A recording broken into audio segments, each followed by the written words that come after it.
Welcome back, confident communicators. This is part 2 of our series on how to talk to anyone with confidence.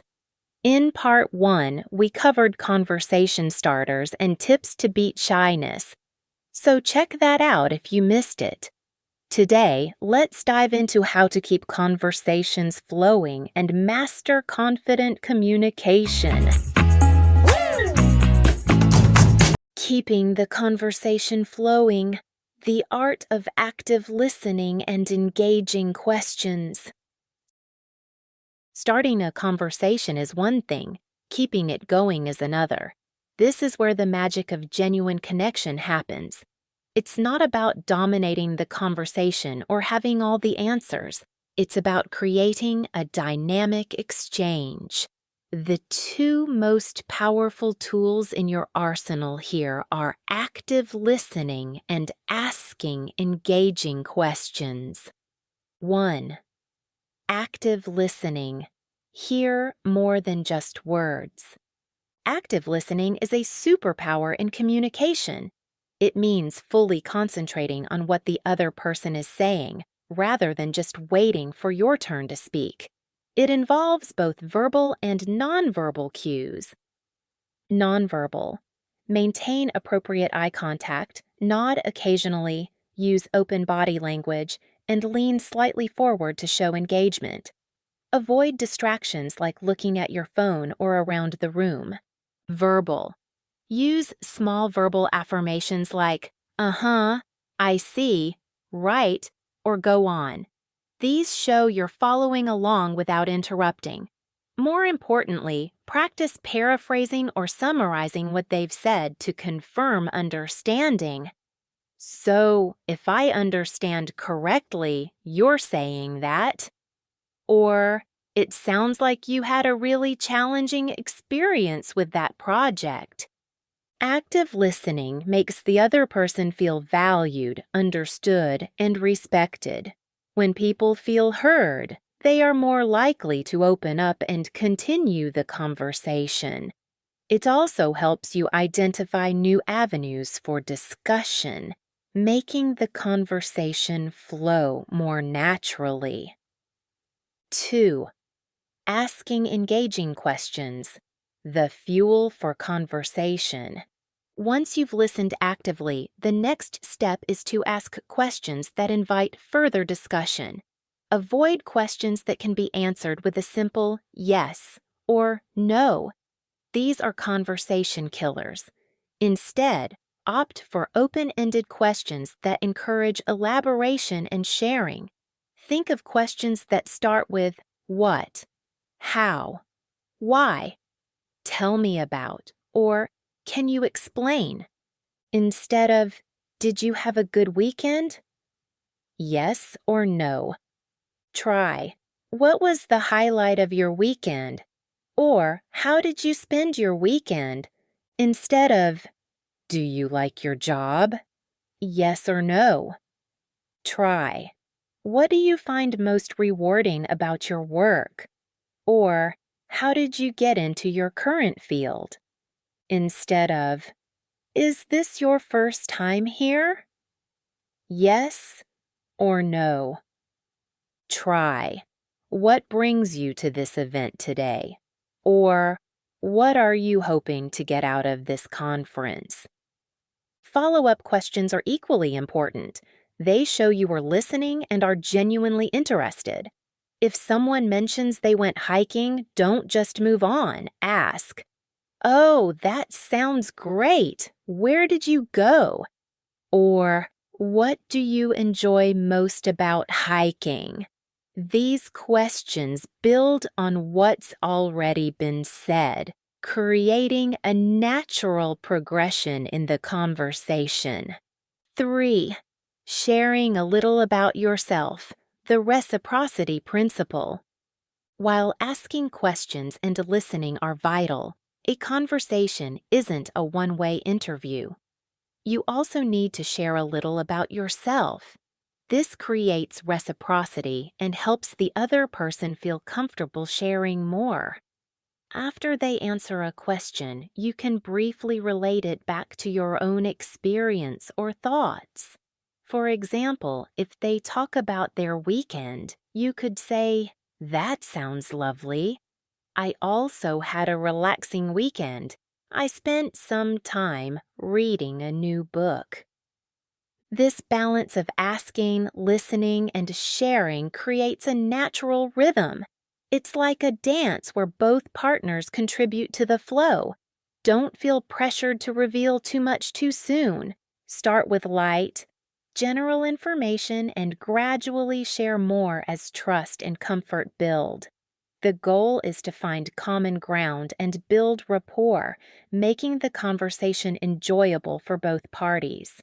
Remember, people often remember how you made them feel more than what you said. Make them feel heard and interesting. Real-life scenarios. Putting confidence into practice. Theory is great, but how does this all play out in the real world? Let's walk through a few common scenarios where communication confidence can make a significant difference. Remember, these are just templates. Adapt them to your own personality and the specific situation. Scenario 1. At work or a networking event. Imagine you're at a company mixer or a professional conference. You see someone standing alone or a small group chatting. Instead of hovering, take a deep breath and approach. Approach, make eye contact, offer a genuine smile. If it's a group, wait for a natural pause or make eye contact with one person to signal you'd like to join. Opening line. "Hi, I don't think we've met. I'm your name from your department company. What brings you to the conference today?" Open-ended, relevant to the situation. Or if you overhear something interesting, "Excuse me, I couldn't help but overhear you mentioning topic. That's really fascinating. Could you tell me more?" Active listening and questions. Listen intently to their answer. If they talk about their work, ask, "What's the most challenging project you're working on right now?" Or, "What do you enjoy most about your role at their company?" If they mention a personal interest, follow up on that. "Oh, you're into hobby. I've always wanted to try that. How did you get started?" Sharing. Briefly share something about yourself that relates to their answer. "That's interesting. I'm currently working on a similar project that involves brief detail." Or, "I also enjoy hobby, though I'm still a beginner." Exiting gracefully, if needed. If the conversation naturally winds down, or you need to move on, you can say, "It was really great talking with you," their name. "I learned a lot about topic. Enjoy the rest of the event." If appropriate, suggest connecting on LinkedIn or exchanging business cards. Scenario 2. At school or university. Whether it's a new class, a study group, or just waiting for a lecture to start, these are prime opportunities for connection. Approach. Sit near someone new. Make eye contact and smile as you settle in. Opening line. "Hi, is this where Professor Name's class is?" Even if you know, it's an easy opener. Or, "This is my first time in this building. It's a bit confusing." A little vulnerability can be disarming. "Are you also taking this class?" Active listening and questions. If they mention their major, ask, "What made you choose their major?"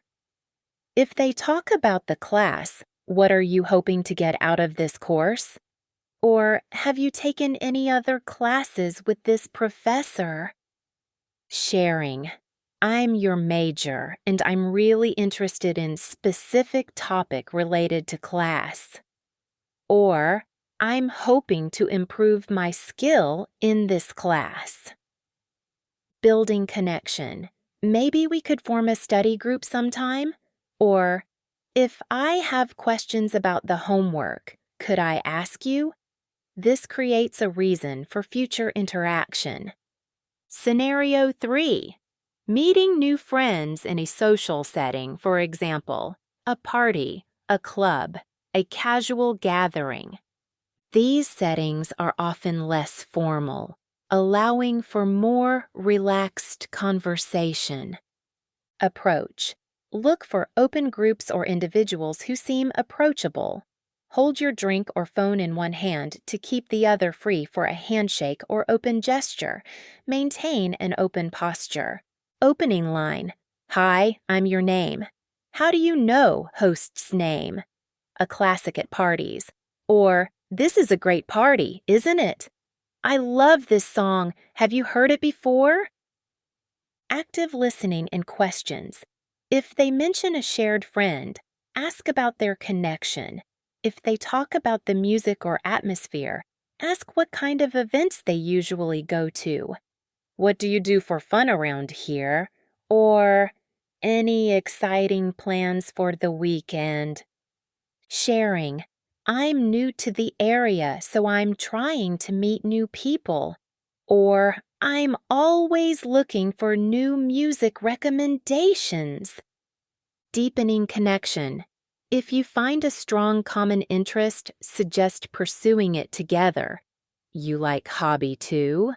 We should totally do hobby together sometime. Or, I'm planning to check out event next week. Would you be interested? These scenarios illustrate that the principles remain the same. Be open, listen actively, ask engaging questions, and share a little about yourself. The more you practice, the more natural these interactions will become, and you'll find yourself effortlessly navigating different social landscapes. Remember, every conversation is an opportunity, not a test. It's a chance to learn, to connect, and to grow. And even if a conversation doesn't go as planned, it's still valuable practice. You learn what works, what doesn't, and you build resilience. So, don't be afraid to step out of your comfort zone. The rewards are immense. Affirmations for building self-confidence. Your inner voice of power. Sometimes the biggest battle is fought within ourselves. Our inner critic can be loud, whispering doubts and fears. To counter this, we need to cultivate a positive inner voice. Affirmations are powerful tools for reshaping your mindset and building self-confidence from the inside out. These aren't magic spells, but consistent reminders that over time can reprogram your subconscious beliefs. Repeat these to yourself daily, especially before social interactions or whenever you feel your confidence wavering. Say them out loud with conviction and feel the shift. I am a confident and capable communicator. My voice matters, and my ideas are valuable. I am open to connecting with others and building meaningful relationships. Every conversation is an opportunity for growth and learning. I am calm, present, and articulate in my interactions. These affirmations serve as mental anchors, pulling you back to a state of self-assurance. Don't just say them, believe them. Visualize yourself embodying these statements. See yourself confidently starting conversations, listening actively, and connecting effortlessly. The more you reinforce these positive beliefs, the more they will manifest in your actions. Conclusion: your journey to confident communication. We've covered a lot today, from the subtle power of body language to the art of active listening, from overcoming shyness to navigating real-life scenarios. But if there's one message I want you to take away, it's this: communication confidence is a journey, not a destination. It's not about being perfect. It's about being persistent. It's about taking one small step, then another, and celebrating every single victory along the way. Remember that feeling of standing on the sidelines, wishing you could join in, or having that brilliant idea stuck in your head? Imagine instead walking into any room with a quiet sense of assurance, knowing you have the tools to connect. Imagine sharing your ideas clearly, being heard, and truly understanding others. That future is within your reach. Start small. Pick just one tip from today. Maybe it's practicing your open body language, or asking one open-ended question, or simply smiling at a stranger. Make it a daily practice. Consistency is far more powerful than intensity. A few minutes of conscious practice each day will yield incredible results over time. Don't wait for confidence to magically appear. It grows through action. Every conversation you initiate, every question you ask, every moment you truly listen is a brick in the foundation of your communication confidence. Be patient with yourself. There will be awkward moments, and that's perfectly normal. Those moments are not failures, they are learning opportunities. Embrace them, learn from them, and keep going. Your ability to connect, to influence, and to build relationships is one of the most valuable assets you possess. By investing in your communication confidence, you are investing in yourself, in your career, and in the richness of your life. So, go out there, be brave, be curious, be present, and remember, you have everything within you to talk to anyone with confidence. The world is waiting to hear what you have to say. Thank you for joining me on this journey. Keep practicing, keep growing, and keep shining. You've got this.